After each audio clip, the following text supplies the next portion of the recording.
यहाँ चंदौसी में एक प्राचीन बावली मट्टी से दबी हुई है। तो जब खुदाई चालू हुई तो पता लगा कि 3 मंजिल वो भूमि के नीचे है। भिन्न भिन्न लोग उसको क्लेम कर रहे हैं और कुछ लोग उस पर काबिज हैं। हमारे परिवार पुरखों की बनाई हुई है और परिवार की संपत्ति। या तो पुरातत्व विभाग इसे ले, हालांकि सर्वे कर रहा है, या प्रदेश का जो पर्यटन विभाग है वो इसको ले, इसका उद्धार करे और एक चंदौसी के लिए एक पर्यटक स्थल ये आकर्षित बन सकता है। जिला संभल के चंदौसी में खुदाई के दौरान मिली बावड़ी इस वक्त चर्चा का विषय बनी हुई है। काफ़ी लोगों ने उसे अपना होने का हक जताया है, जिसके बाद वही बिलारी सहसपुर के राजा और पूर्व सांसद विधायक चंद्र विजय सिंह ने भी कल एक प्रेस कॉन्फ्रेंस करके ये दावा किया है कि ये बावड़ी उनकी है और कोई भी इसे अपना हक न जताए। उन्होंने कहा है कि सरकार इसे अपने कब्जे में ले और इसे पर्यटन के रूप में विकसित करे। जी हाँ, आपको बता दें पूरा मामला जिला संभल के चंदौसी से जुड़ा हुआ है, जहां लगातार संभल जिले में खुदाइयाँ चल रही है। इसी दौरान चंदौसी में भी खुदाई चल रही थी तो वहां पर एक बावड़ी खुदाई के दौरान सामने आई, जिस पर तरह तरह के लोगों ने पहुंचकर उसे अपना बताया। तो वही बिलारी सहसपुर के राजा और पूर्व सांसद और विधायक चंद्र विजय सिंह ने भी कहा है कि लोग इसे अपना ना बताएं। उन्होंने कहा है कि ये संपत्ति हमारे पुरखों की है और इसके दस्तावेज भी सारे हमारे पास हैं। चंदौसी में ये कौशल जी बैठे हुए हैं। इन्होंने प्रशासन को बताया था कि एक यहाँ चंदौसी में एक प्राचीन बावली मट्टी से दबी हुई है। प्रशासन ने उसको खोदना आरंभ करा। बावली उत्तर प्रदेश में एक अनोखी चीज़ होती है, क्योंकि इसका रिवाज अधिकांश राजस्थान, गुजरात आदि में होता है। तो जब खुदाई चालू हुई तो पता लगा कि 3 मंजिल वो भूमि के नीचे है। अब उसमें देखने में ये आया है कि भिन्न भिन्न लोग उसको क्लेम कर रहे हैं और कुछ लोग उस पर काबिज हैं।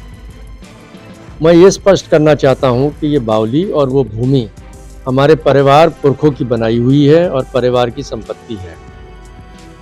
अब कौन उस पर काबिज कब से हुआ हमें नहीं मालूम, क्योंकि हम लोग छोटे थे और ये हमारे अनुमति के अनुसार नहीं हुआ है। तो और मैं यही चाहूँगा और मेरा परिवार भी यही चाहेगा।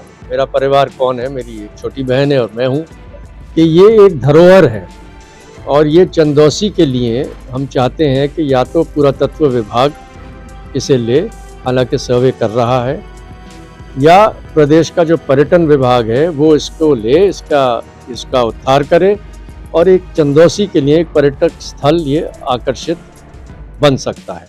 इसकी अभी प्रशासन से बात नहीं हुई है, परंतु अगर प्रशासन चाहेगा तो हम लिख के देने को तैयार हैं। ये साहब लगभग, क्योंकि हम लोगों की जो एक सहसपुर बिलारी करके एक रियासत होती थी, इसमें 484 गांव थे, लगभग 200 इस जनपद में और लगभग 284 के करीब बदायूं वगैरह में बिखरे हुए। एक मुख्यालय हम लोगों का होता था लश्करपुर ओहिया में, जो बदायूं जनपद में आता है, और एक किला था सहसपुर में।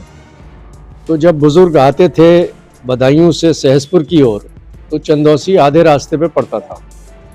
तो ये एक पड़ाव था और जो हमने सुना है परिवार के कथाओं के अनुसार ये 1700 कुछ में ये बावली बनी थी।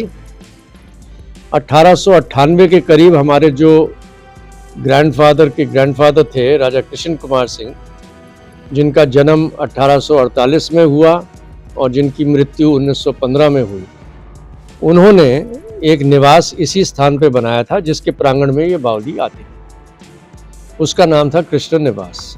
वो आज तक शायद खड़ा हुआ है, किसके कब्जे में है हमें नहीं मालूम। बच्चा जानता है वहाँ किसकी है, किसी से पूछ लीजिए, सड़क चलते हुए किसी आदमी से पूछ लीजिए, वो बता देगा आपको।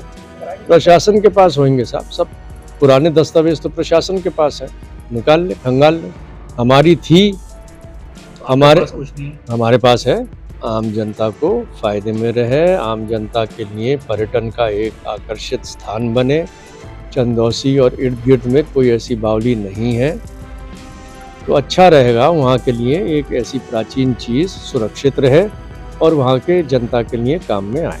उन्होंने कहा है कि सरकार इसे अपने कब्जे में ले और इसे पर्यटन के रूप में विकसित करे, जिसके बाद दूर दराज के लोग आकर इसको देखें और इसकी पूरी जानकारी करें। मुरादाबाद से अमर विचार के लिए स्वाले हसन।